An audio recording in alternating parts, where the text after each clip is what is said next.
जय हिंद साथियों। एक आज के टाइम में एक पूरे देश में एक मुद्दा उठा हुआ है यूजीसी नाम से। मैं एडवोकेट हूँ तो एक्ट के बारे में भी थोड़ा बहुत जानती हूँ। जैसे मैंने गाइडलाइंस पढ़ी, डिटेल्स जानने के बाद मैं आपको बता सकती हूँ कि इसमें किसी स्वर्ण जाति के बच्चों के साथ या किसी पुरुष या महिला के साथ कहीं पर भी किसी भी प्रकार का कोई भी भेदभाव नहीं किया गया है। किसी भी अधिकार को नहीं छीना गया है। हाँ, मैं इतना ज़रूर कहूँगी कि ये उन लोगों के लिए है ये कानून जो जाति सूचक शब्द बोलते हैं या किसी को परेशान करते हैं या उनके साथ दुर्व्यवहार करते हैं। हॉस्टल में, मेडिकल कॉलेज में, संस्थानों में, कहीं पर भी। और दिन पर दिन इस तरह के केस बढ़ते जा रहे थे। इसलिए समिति के द्वारा 13 जनवरी 2026 को ये कानून पास हुआ। 15 जनवरी 2026 को ये पूरे देश में लागू किया गया। अब इसका विरोध क्यों हो रहा है? सोचने वाली बात है।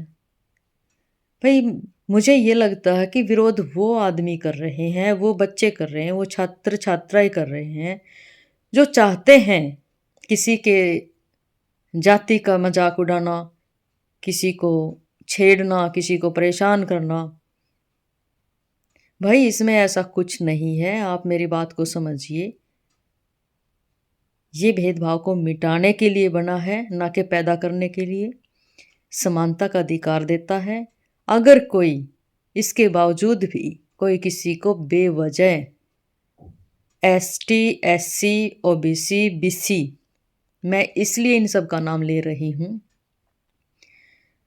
क्योंकि जो इस जाति के हैं वो समझ सकते हैं इस दर्द को कि वास्तव में उनको जो है इस तरह से परेशान किया जाता है। वो होते हैं शिकार।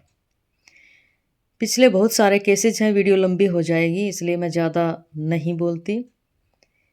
लेकिन अगर आप पिछले केस को उठाओगे, मैं दूसरी वीडियो में आपके सामने डिटेल में वो केस भी दूंगी जिसमें बहुत सारे बच्चों ने, छात्र छात्राओं ने सुसाइड भी किया है, मरने की कोशिश भी की है और कॉलेज को छोड़कर वापस घर भी आ गए हैं। उन्होंने आने का कारण भी बताया कि हम इस वजह से आ गए, हमें बार बार जाति सूचक शब्दों से परेशान किया जा रहा था। तो भाई, प्रॉब्लम कहाँ है आप लोगों को? ये समानता का अधिकार देता है, भेदभाव को मिटाता है। ऐसा इस एक्ट में कुछ भी नहीं है जो किसी के अधिकारों के साथ छेड़खानी हो रही हो या किसी को बेवजह दबाया जा रहा हो। ऐसा कुछ भी नहीं है। सब लोगों को पता है कि बाबा साहेब अम्बेडकर ने भी दलित वर्ग को उठाने के लिए, समानता का अधिकार दिलाने के लिए कानून पास किए थे। हम क्या चाहते हैं? सबसे पहले हम क्या हैं? हम भारतीय हैं। हम भारत के रहने वाले भारतीय हैं, हिंदुस्तानी हैं। हमारा एक ही धर्म, एक ही मजहब, एक ही जात है कि हम भारतीय हैं। भाई, अपने आप को क्यों कास्ट में, क्यों धर्म में, क्यों भेदभाव, रंग भेद में बांट रहे हो? ये भाईचारे का देश था। भाईचारे को ही जिंदा रखना है। आप इस में मत पड़िए। मैं हाथ जोड़कर आपसे अपील करती हूँ कि हिंदू कभी हिंदू मुस्लिम में फंसा देते हैं तो कभी जाति भेदभाव में फंसा देते हैं। हमेशा मौजूदा सरकार का काम रहा है मुद्दों से भटकाना। अभी शंकराचार्य का मुद्दा चला हुआ था, जो साधु संतों के साथ मारपीट की गई है, उसको दबाने के लिए एक नया मुद्दा उठा लिया गया है। और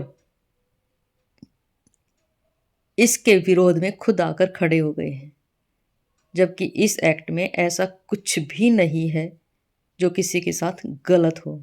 हाँ, अगर कोई दोषी है तो वो सजा का पात्र है, चाहे भले ही कोई हो। भाई, आप किसी को ऐसे शब्दों से परेशान क्यों कर रहे हैं? आपको भी हक है आगे जाने का, पढ़ने लिखने का, अधिकार पाने का, नौकरी पाने का, जीने का अधिकार। तो आप खुद भी जिए और दूसरों को भी जीने दीजिए। इसमें परेशानी वाली कौन सी बात है?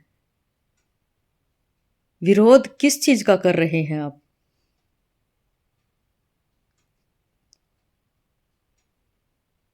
और मैं तो ये मानती हूं कि जो इस तरह के काम करते हैं, जो स्टूडेंट दूसरे स्टूडेंट्स को परेशान करते हैं, उनके साथ दुर्व्यवहार करते हैं, जाति सूचक शब्द निकालते हैं, वो गैर सामाजिक तत्व हैं। वो किसी भी जाति में हो सकते हैं, जरूरी नहीं कि वो सवर्ण जाति में हो। मेरी हाथ जोड़कर अपील है कि प्लीज, सबको जीने का अधिकार है। आप भी खुश रहिए, दूसरों को भी रहने दीजिए। किसी के साथ किसी भी प्रकार का कोई भेदभाव ना करिए।